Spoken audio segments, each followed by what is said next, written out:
వస్తువు కూడా లేదు, మనం మనిషి తయారు చేయలేదు.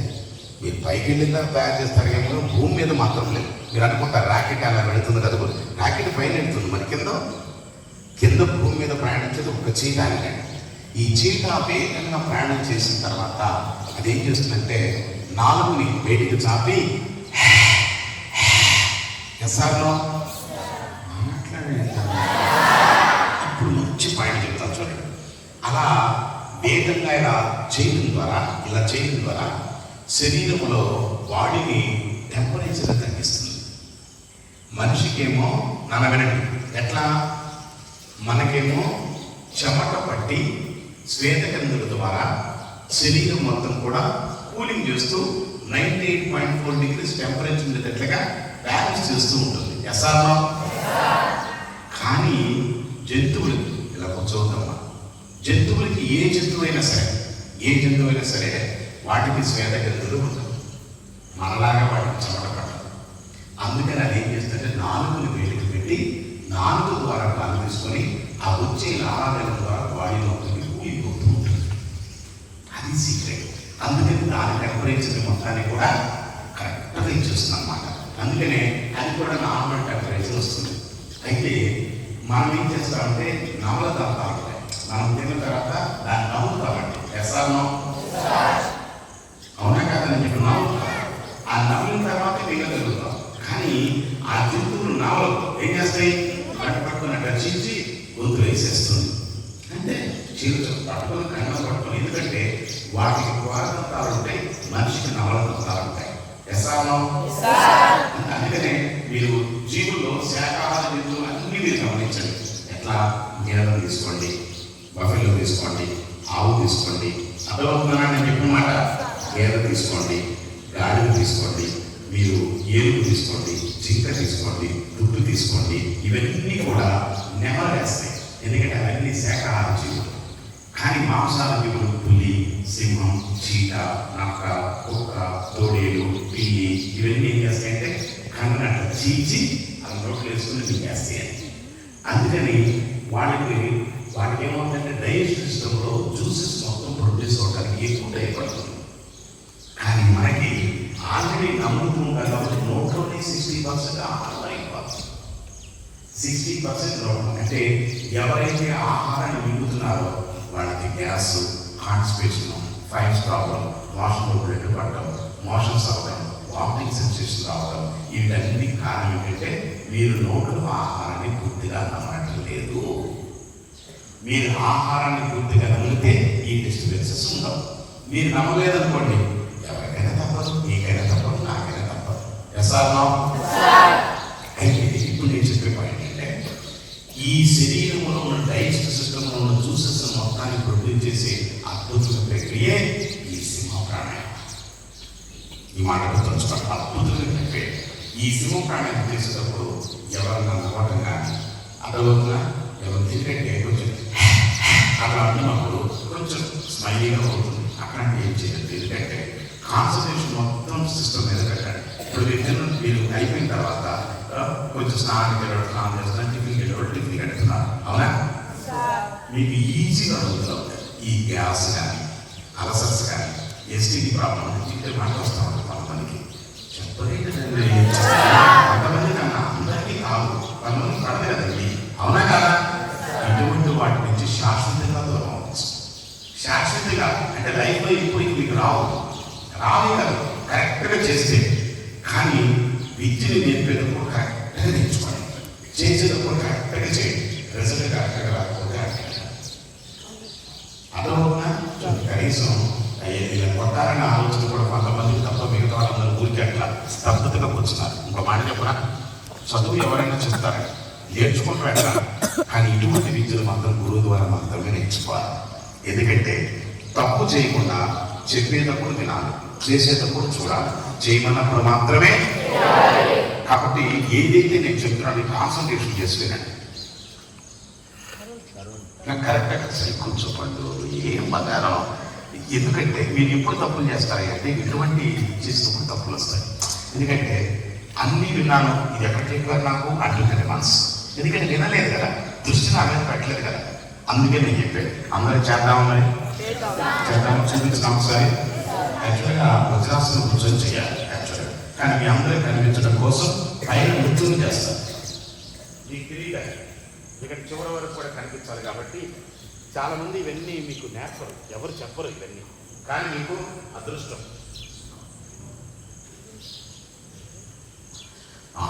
ఈ యాక్చువల్గా వజ్రాసనం కూర్చొని మాత్రమే చేయాలి, కానీ మీకు చివరి వరకు అందరికీ కనిపించాలనే ఉద్దేశంతో కూర్చొని చేస్తున్నాను. ఓకేనా తండ్రి? ఎవరు మాట్లాడారు కానీ మీ ఇంట్లో వాళ్ళకి మీ తల్లిదండ్రులు కానీ అన్నదమ్ములు కానీ ఎవరికైనా సరే ఈ ప్రాబ్లం ఉంటే ఇది చెప్పవచ్చు, కానీ చెప్పేటప్పుడు నువ్వు కరెక్ట్గా ఆచరించాలి. ఫస్ట్ దాని గురించి పూర్తి వివరణ తెలియాలి. నువ్వు తెలియకుండా నువ్వు చెప్పానుకో నీకే సగం తెలుసు, వాడు సగం నేర్చుకుంటాడు, లేని ప్రాబ్లమ్స్ వస్తుంది. నిజమా కాదని చెప్పిన. సో అందుకని దయచేసి చెప్పేటప్పుడు పర్ఫెక్ట్గా వినండి, చేసేటప్పుడు పర్ఫెక్ట్గా చేయండి. అటువంటి ఏదైనా తప్పు చేసాము, నీకు ఏదైనా డౌట్ ఉందనుకో చేయి పెట్టి అడగండి, నీకు చెప్తా, గురుజీ నాకు చెప్తా చక్కగా. ఓకేనా? తండ్రి, ఎందుకంటే నాకు ఈ జ్ఞానం 30 సంవత్సరాల అనుభవం ఉంది. 8 సంవత్సరాలు మీరు తిరిగి పడితే 15 ఏళ్ళు, 14 ఏళ్ళు, 13 ఏళ్ళు, 12 ఏళ్ళు. ఎస్ఆర్నో ఎప్పుడే చెప్పండి. అంటే మీ వయసుకి మించిన డబల్ అనుభవం ఉంది నాకు, కాబట్టి మీరు పర్ఫెక్ట్గా పట్టుకున్నారంటే మీ లైఫ్ కూడా నాకంటే కూడా మంచి జీవితం భగవంతుడు ఇస్తాడు. ఓకేనా? కానీ చేసేటప్పుడు రెండు చేతులు ఎప్పుడు పిడికి బిగించి ఉంచాలి అని ఎన్నోసార్లు మీకు చెప్పారు, ఎన్నోసార్లు. అది ఒకవేళ పొరపాటు చేశారు, మార్చుకోండి, ఏం తప్పేం లేదు. ఇప్పుడు ఫస్ట్ నీకు 25కి యూనిట్ టెస్ట్లో 20 వచ్చాయి. ఓహో ఇలా చదివితే ఇలా రాస్తే నాకు 20 వచ్చినాయి, ఇంకా ఎలా చదివితే నాకు 21, 22 మార్క్స్ వస్తాయి అనేది ఒక అనుభవం కదా. అది ఎవరు బాధపడకల్లా మిగతా మార్కుని మనం ఎలా తెలుసుకోవాలని ఆలోచిస్తే అప్పుడు దాని మీద ధ్యాస పెడుతుంది. ఎప్పుడు జరిగిన దానికి డిస్కరేజ్ అవ్వక కాదు, దాని అనుభవంగా తీసుకొని నెక్స్ట్ మనం స్టెప్ వేసేటప్పుడు కరెక్ట్గా వేయాలి. అది లైఫ్ అంటే. ఎట్టిగా చెప్పాలి తల్లి. అందుకని అలాగే మీకు చెప్పారు, క్లాస్లో కూర్చున్న సేపు కొంచెం మొక్కలో చిరునవ్వు పెట్టుకోమని చెప్పారు. ఏందో అంతా కూడా మా బతుకులు టైపింగ్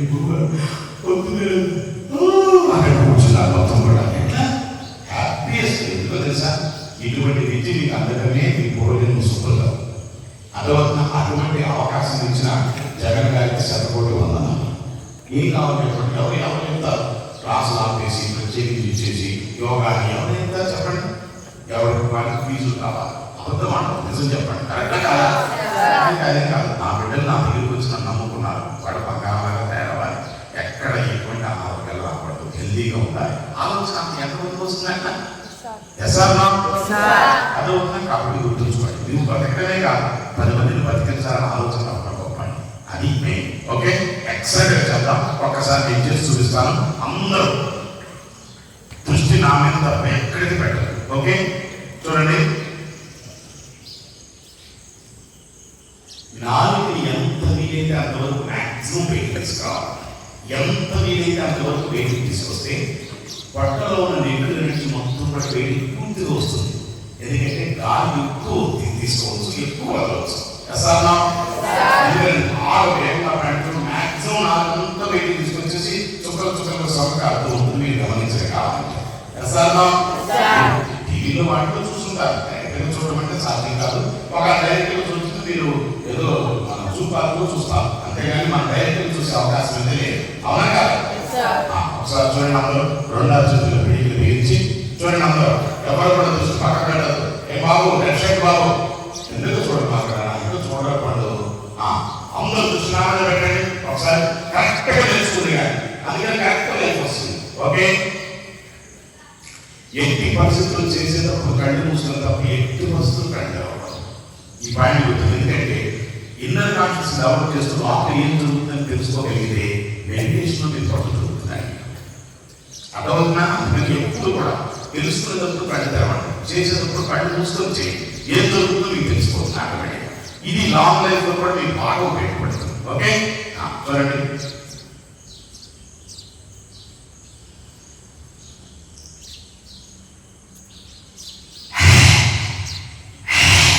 పట్ట గమనించండి.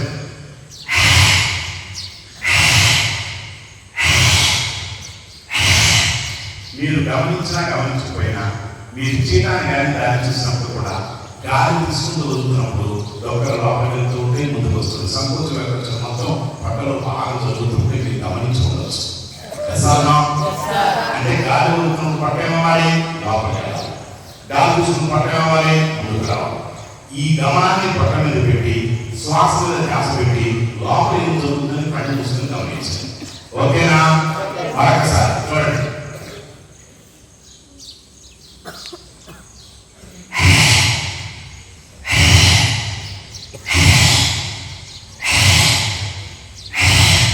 గాలి మాత్రమే రావాలి, శబ్దం రాకూడదు.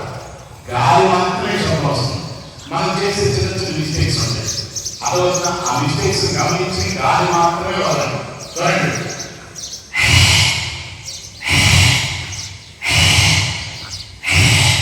ఇట్లా మీరు టైం దొరికినప్పుడు మీరు ఇది చేసి మీరు భోజనం చేస్తే ఈజీగా డైజెషన్ అవుతుంది.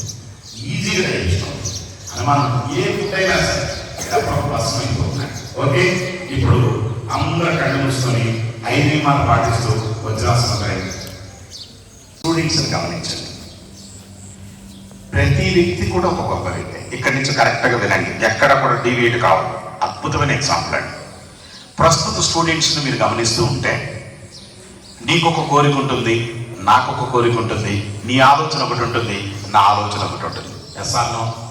గట్టిగా చెప్పండి. ఒకటి పప్పు అంటే ఇష్టపడతాడు, ఒకటికి పులుసు అంటే ఇష్టం, ఒకటికి సాంబార్ అంటే ఇష్టం, ఒకటికి ఫ్రై అంటే ఇష్టం, ఒకటికి రోటి చట్నీ అంటే ఇష్టం, ఒకటికి ఆవకాయ అంటే ఇష్టం. Yes or no? ఎవరి ఇష్టం వాడు, దానిలో ఎక్కడ కూడా లేదు. Yes or no? కానీ ఈ వయసులో మీ అందరికీ ఒక గోల్ ఉంటుంది.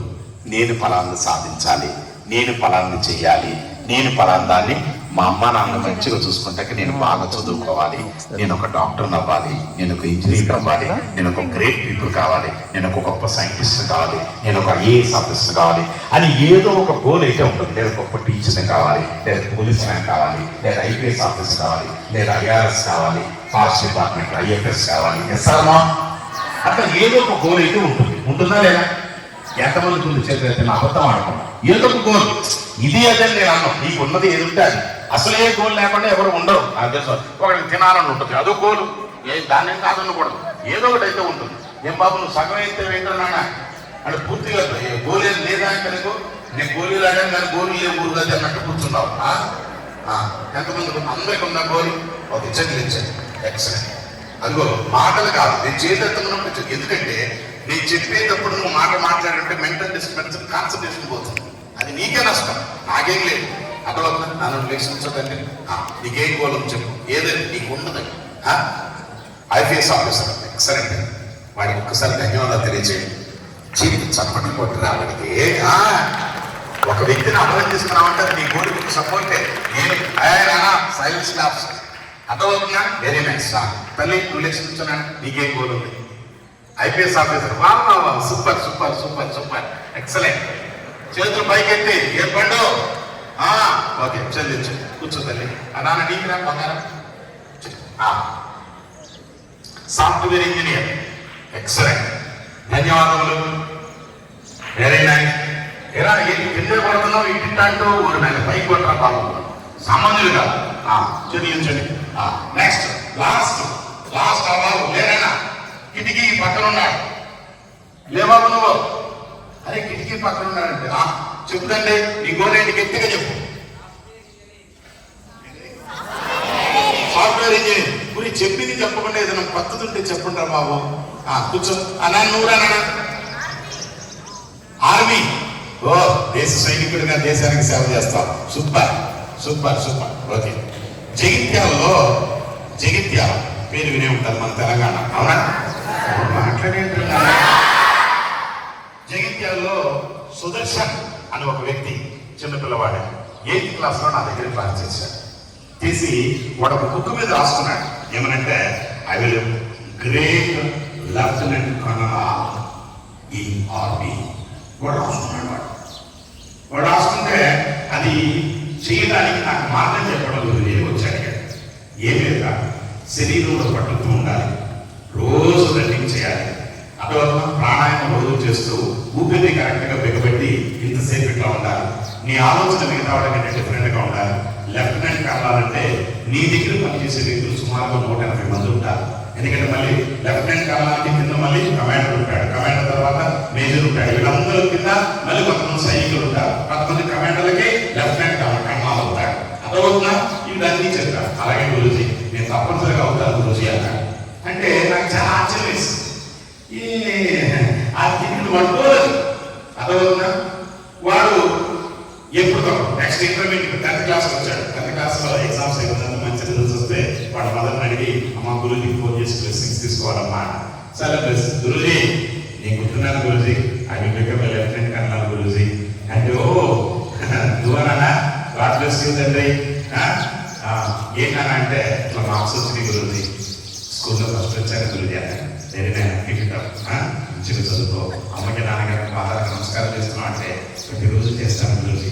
ఆఖరికి నా భర్త మాత్రం కూడా నేను రోజు గురికి కూడా దండం పెడతాను గురూజీ అంటాడు. సచ్ ఫ్యాంటాస్టిక్ భర్త మాత్రం ముందు పెట్టి అదవుతున్నా నా తల్లికి కూడా నేను నమస్కారం చేస్తున్నాను గురూజీ అని. నిజమారా నాన్న అంటే అవును గురూజీ, మీరు చెప్పిన ప్రతి మాట నేను ఇంప్లిమెంట్ చేస్తున్నాను గురూజీ. నెక్స్ట్ ఇంటర్మీడియట్లో వాడు మంచి మార్క్స్ వచ్చినాయి. మళ్ళీ ఫోన్ చేశారు, ఏనా గురూజీ నేను ఇంజనీరింగ్ చెప్పలేదు గురూజీ అన్నాడు. ఏమిరా? ఏం లేదు గురూజీ, బిఎస్సీ చదివి నేను ఆర్మీకి వెళ్ళిపోతాను గురూజీ అన్నాడు. ఎందుకురా అంటే నేను లెఫ్టినెంట్ కర్నల్ అవుతాను మీకు మాట ఇచ్చాను కదా, మర్చిపోయారా మీరు? లేదు అన్న చదువుతాడు. బిఎస్సీ వాడు పూర్తి చేశాడు. అయిపోయిన తర్వాత ఆర్మీ సెలక్షన్స్ పోయాడు. డైరెక్ట్గా చేసి జూనియర్ కమాండింగ్ ఆఫీసర్ డిగ్రీ నుంచి డైరెక్ట్గా తీసుకుంటారనమాట. అదొక దాని నుంచి వాడు వెళ్ళాడు. హైదరాబాద్లో వాడికి ఇది పెట్టారు, టెస్ట్ పెట్టారు. తర్వాత ఢిల్లీలో ఇంటర్వ్యూ పెట్టారు, వెళ్ళాడు, సెలెక్ట్ అయ్యాడు. ఎక్కడ చేసి కూడా సెలెక్ట్ అయ్యాడు. కరెక్ట్గా 3 years అయ్యేసరికి డిపార్ట్మెంట్లో ఎగ్జామ్స్ రాసుకుంటూ లెఫ్టినెంట్ కర్నల్ అయ్యి బోర్డర్ సెక్యూరిటీ ఫోర్స్లో పనిచేస్తూ అక్కడి నుంచి నాకు ఫోన్ చేశాడు. సత్య ప్రమాణంగా చెప్తున్నా. అక్కడి నుంచి వాడు ఫోన్ చేశాడు, గురూజీ గుర్తున్నాహా నేను గురూజీ అన్నాడు. ఎవరు నానా అన్నా, నేను బోర్డర్ సెక్యూరిటీ ఫోర్స్ నుంచి పనిచేస్తా మాట్లాడుతున్నాను గురూజీ, జగిత్యాల గురూజీ, లెఫ్టినెంట్ కర్నల్ అయ్యాను గురూజీ, పోస్టింగ్ బోర్డర్ సెక్యూరిటీ ఫోర్స్లో వేశారు గురూజీ. నా దేశాన్ని కాపాడుతున్నాను, నా భారత మాత ముద్దు బిడ్డను కాపాడుతున్నాను, మీకు చెప్పి ఇచ్చిన మాట నిలబెట్టుకున్నాను గురూజీ అని కళ్ళం నీళ్ళు కలుస్తూ బోర్ని ఏడుస్తూ వాడు ఫోన్ చేశాడు. గురూజీ దుఃఖంతో వచ్చిన కన్నీరు కాదు గురూజీ, ఆనందంగా జీవిస్తున్న కన్నీరు గురూజీని. ఆ మాటలు వాడి వింటే ఈజ్ గ్రేటెస్ట్ మోటివేషనల్ స్పీకర్ లాగా తయారైన వాడు. అరే అంటే చిన్నప్పుడు ఏ విత్తనం వేసుకుంటే అదే చెట్టు వస్తుంది, అదే కాయలు కాస్తాయి. చెప్పండి. ఇటీవల కాలం అంటే ఒక 2 years కర్ణాటక స్టేట్ మైసూరు పక్కన ఒక చిన్న కుగ్రామంలో ప్రతాప్ అనే వ్యక్తి అదవుతున్న ద గ్రేటెస్ట్ సైంటిస్ట్గా నిరూపించబడ్డాడు. అతని ఏజ్ కేవలం 21 years. కేవలం 21 years. అయితే తన తండ్రి ఒక పేద రైతు కూలి, ఎవరన్నా రైతులకి కూలి కావాలనుకుంటే అతను వెళుతూ ఉంటాడు. పాలకొనం ఎవరి నాగరికటమో ఏదో కూలి పని చేసి ఆ 100 రూపాయలు 150 రూపాయలు సంపాదించుకుంటూ బిడ్డలు పెంచుకుంటూ వస్తున్నాడు. ప్రతాప్ అంటే చాలా ఇష్టం, తల్లి కానీ తండ్రి కానీ. చాలా చిన్న కుగ్రా, కానీ ప్రతాప్ చిన్నప్పటి నుంచి ఏంటంటే ఈ దేశానికి నేను ఏదో చేయాలి, ఎవరో చేయడానికి నేను చేయాలి. అతను కర్ణాటక స్టేట్ మైసూరు పక్కన క్యాంటీ టై అనే ఒక పల్లెటూరు, ఆ పల్లెటూరు పేరు అతని పేరు ప్రతాప్. అతను ఇక సరే చిన్నప్పటి నుంచి అతను ఒక జిజ్ఞాస, ఏదో ఒకటి తయారు చేయాలి, ఏదో ఒకటి చేయాలి. అతని చిన్నప్పటి నుంచి గోల్ ఏంటంటే నేను తప్పనిసరిగా ఎలక్ట్రానిక్ ఇంజనీరింగ్ చేయాలి అతను గోల్. కానీ చదివించేసిన అవసరం తల్లిదండ్రులకి గట్టిగా చెప్పండి, రెక్కాడితే కానీ ఒక్కాడు. వినండి ఈ మాట, రెక్కాడితే కానీ ఒక్కాడు. అంత పేదకుడు. ఇక రోజు కూలికెళ్తే తప్ప ఇంట్లో అన్నం గడవదు. అటువంటి పరిస్థితి. తండ్రి కూడా ఎవరు ఇంట్లో అక్కడ పనిచేస్తే ఆ రైతు వెళ్ళి, అయ్యా ఆ బిడ్డకి పక్కకు చిరిగిపోయి వీడేదో తీసేసి కుట్టుకొని వేసుకుంటాడు, కాస్త ఇవ్వండి అయ్యా అడుగు తీసుకొచ్చి అట్లాగే కుట్టుకొని సైన్ చేసుకొని ఆ బిడ్డకి అలాగే పెట్టాడు. యూనిఫామ్ కుట్టించడానికి తీసుకోవాలి, నానా అందులో యూనిఫామ్ వేసుకోవాలన్నా నీకు అని తండ్రి కూలికి రా, నీకు కూడా మంచి యూనిఫామ్ వస్తుంది, 100 రూపాయలు ఇచ్చి 150 ఇస్తానా అని సెలవుల టైంలో కానీ అదవసరం మిగతా టైంలో లేదా ఒక రోజు 2 రోజులు సెలవులు పెట్టి ప్రత్యేకించి స్కూల్ మానిపించి తీసుకెళ్తూ ఉండేవాడు. అతని పేరు ప్రతాప్, కర్ణాటక, మైసూర్ స్టేట్ పక్కన పల్లెటూరు. ఇది రియల్ స్టోరీ, ఇటీవల కాలంలో జరిగిన స్టోరీ. అదొక చెప్పిన మాట, కూలికి వెళ్ళాడు. అతనికి ఒక 300 రూపాయలు వచ్చింది. నానా యూనిఫామ్ కొనుక్కుంటానంటే 300కి రాదుగా అంటాడు. అవునా, ఇంకొక 2 రోజులు స్కూల్ మానేసి వెళ్తానన్నా అంటారు అని చెప్పి మళ్ళీ 2 రోజులు మానేసి మళ్ళీ వెళ్ళి కూలి పని చేసుకున్నాడు. 500 రూపాయలు వచ్చింది. బట్టల షాప్ ఆ బట్టల షాప్ అతను అడిగాడు, అయ్యా నాకు యూనిఫామ్ కావాలి, ఏదో ఉంటే కాస్త ఇస్తారా అని అంటే, ఎంత తీసుకొచ్చావు? 500 వచ్చినాయ్యా. నేను 5 రోజుల పాటు కూలి పని చేసుకుంటే నాకు వచ్చినాయ్యా, కాస్త అవకాశం ఉంటే అందులోనే నాకు అడ్జస్ట్ చేయగలిగా అంటే, అట్లాంటివి ఎవరో 1000 రూపాయల పైన ఇంకా లేదు కాదంటే నేను ఆలోచించరా ఒక పనికి ఆ బట్టలు నాకు ఇచ్చేది. మీకు ఈ బట్టలు మిగతా 300 ఎన్ని రోజులైతే మీకు ఈ బట్టల షాపులో పనిచేస్తే అది భర్తీ అవుతుందో అన్ని రోజులు మీ షాపులో కూలి పని చేస్తానయ్యా, నాకు కొంచెం దయచేసి ఇప్పించదని ఏడుస్తూ బతికినాడు అడుగుతాడు. కడుపు నీళ్ళు తిండి పెట్టి మంచి హాస్టల్ ఇచ్చి మంచి బట్టలు ఇచ్చి చక్కటి యూనిఫామ్ ఇచ్చి నీకు చదువుకుంటానికి ఎంత ఆలోచించు. కానీ ప్రతాప్ గోల్ అనమాట, నేను ఎట్లయినా చదువుకోవాలి, ఎట్లా నా భారతదేశానికి ఎదుర్కొంటున్నాను. ఇంకంతే, నేను కూలి పని చేసుకుంటున్నా, చిరిగిపోయిన బట్టలు వేసుకుంటున్నా, కుటుంబం వేసుకుంటున్నా, అతని ఆలోచన లేదు. నేను ఎదుర్కొంటున్నా భారతదేశానికి, అతని ఆలోచన ఇదే, ఇంక వేరే. సరే అని ఎట్లయితే అతను ఓ పని చేయ, ఉదయం మేము స్కూల్కి వెళ్ళి సాయంత్రం ఖాళీగా ఉంటావు కదా, ఆ టైంలో నువ్వు స్కూల్ నుంచి రాగానే ఏదైనా భోజనం చేసి శుభ్రంగా నా షాప్కి వచ్చేసాయి. సాయంత్రం 10-10:30 వరకు ఇక్కడ చెయ్యి, నీకు టిఫిన్ కూడా పెడతానన్నా. ఆకలి కోసం తట్టుకోలేక టిఫిన్ కోసం ఆగపడి తప్పనిసరిగా వస్తానయ్యా, ఇలా రోజు చేస్తాను, నాకు టిఫిన్ పెడతామని అడుగుతాను. ఎందుకు? ఒక పూట తిని ఒక పూట తినని పరిస్థితి. నీకు 3 పూటలు తింటే డస్ట్బిన్లో పారేసే జీవితం నీదే. వాడు పారేసిన దాన్ని నా కడుపు నిండితే బాగుందని ఆలోచన వాడిని. అందులో అంత కరెక్ట్ ఉన్నా. ఇక సరే అని ఇక ఏం చేశాడు, తనకు ఒక ఆలోచన. 10th క్లాస్ అయిపోయింది, నెక్స్ట్ ఏం చదవాలి ఒక ఆలోచన. మిగతా వాళ్ళందరూ అడిగాడు, ఒక్కొక్కడు 300 డబ్బులు చెప్తున్నారు, ఫీజులు చెప్తున్నారు, కట్టేస్తామేమో తండ్రికి లేదు, అంటే తల్లి కూడా కూలి పని చేసుకుంటూనే ఉంటుంది. ఏం చేయాలో తెలియదు. భగవంతుడా, నాకు మంచి జీవితం అయితే ఇచ్చావు, ఆరోగ్యం ఇచ్చాడు, కానీ చదువు ఇవ్వలేకపోతున్నావు. భర్త మాత నాకు ఏదో విధంగా కాపాడని చెప్పి ఏడుస్తూ అలా పని చేస్తుంటే వీడికి స్కూల్లో ఫస్ట్ వస్తే ఆ బట్టల యజమాని ఎవరైతే ఉన్నారో, అయ్యా నువ్వు బాగా చదువుతున్నావు, ఏదో కొత్త ప్రయోగాలు చేస్తున్నావు, నేను చూశాను, నీకు ఏంటి నువ్వు చేసేదంటే, సార్ ఏమనుకోమాకండి సార్, నా భారతదేశానికి నేను ఏదో ఒకటి ఇవ్వాలి సార్, నేను గొప్ప సైంటిస్ట్ అవ్వాలి సార్, నా ఇండియాని ఒక మంచి స్థానంలోకి తీసుకెళ్ళాలి సార్, భారతమాతకు ముద్దు బిడ్డగా పుట్టినందుకు రుణం తీర్చుకునే అవకాశం కల్పించాలి సార్, నేను బాగా చదువుతాను సార్, చదువుకుంటాను, డబ్బులు లేవు సార్ అని ఏడుస్తాడు. ఆ డబ్బులు నేను ఇస్తాను, నీకేమి ఇబ్బంది లేదు, బాగా చదువుకో అని ఆ బట్టల షాప్ అతనే ఏం చేస్తాడు, అతనికి సహాయం చేస్తాడు. చేస్తే ఆ బట్టల షాపులో పనిచేస్తూ ఫస్ట్ కంప్యూటర్స్ నేర్చుకుంటాడు. ఆ కంప్యూటర్లో ఒక్కొక్కటి ఏమేమి జరుగుతుందో చూస్తూ మిగతా టైం ఏదైతే ఉందో ఇస్రో సైంటిస్ట్ ఈ విధంగా చేస్తారు. అదొక చెప్పినమాట, ఐఎస్ఓ సైంటిస్ట్ ఏం చేస్తారు, రోడ్లో రావాల్సిన ఏం చేస్తారు, పెంచి కంపెనీ వాళ్ళు ఏ విధంగా సాఫ్ట్వేర్ తయారు చేస్తారు, ఇవన్నీ ఎప్పుడు ఖాళీ దొరికినప్పుడు ఆ కంప్యూటర్ ఉపయోగించి చూస్తూ ఉండేవాడు. ఎందుకంటే వాడు మైండ్ అది ఉంది, ఇంకొక ఆలోచన లేదు వాడికి. ఎంత గొప్ప విషయం అలా ఇచ్చేసుకుంటూ అక్కడ కంప్యూటర్లో ఏమైనా చెప్పి అక్కడ షాప్లో ఉంటే, సార్ అది నేను బాగు చేస్తాను సార్, నాకు 10 రూపాయలు ఇస్తారా మీరని ఆ కంప్యూటర్ దగ్గరికి వెళ్ళి మీరు ఆ సాఫ్ట్వేర్స్ మొత్తం తెలుసుకొని బాగు చేస్తూ 10 రూపాయలు సంపాదించుకుంటూ పెట్టుకుంటూ ఉంటాడు. వాటికి ఆకలి వేసినప్పుడు లేకపోతే సహాయం చేయకపోవడం, లేకపోతే పుస్తకాలు కొనుక్కోవాల్సినప్పుడు వీటికి హెల్ప్ చేస్తూ ఉంటాడు. అట్లా మౌసుని వాటి యొక్క హార్డ్వేర్ యొక్క దీన్ని మొత్తాన్ని తీసుకుంటూ తయారు చేస్తూ ఏమంటే బిఎస్సీ పూర్తి చేస్తాడు. ఏంటి పూర్తి చేస్తాడు. కానీ బిఎస్సీ ఫిజిక్స్ తీసుకుంటాడు. ఫిజిక్స్ ఏం చదివాడు? ఇలా అందరి దగ్గరికి వెళ్ళి కంపెనీ దగ్గరికి వెళ్ళి సార్ మీకు వాడే బోర్డ్స్ ఏమైనా ఉంటే నాకు ఇవ్వండి సార్, ఆ మౌస్ ఏమైనా ఉంటే నాకు ఇవ్వండి సార్, నేను కొంచెం మంచి కార్యక్రమాన్ని ఉపయోగించాలనుకుంటున్నానంటే అక్కడ బోర్డు పడేసుకుని వెళ్ళిపోయి అందులో తీసుకొని ఏం కావాలంటే తీసుకొని ఒక్కొక్క కంపెనీ అని చెప్పారు.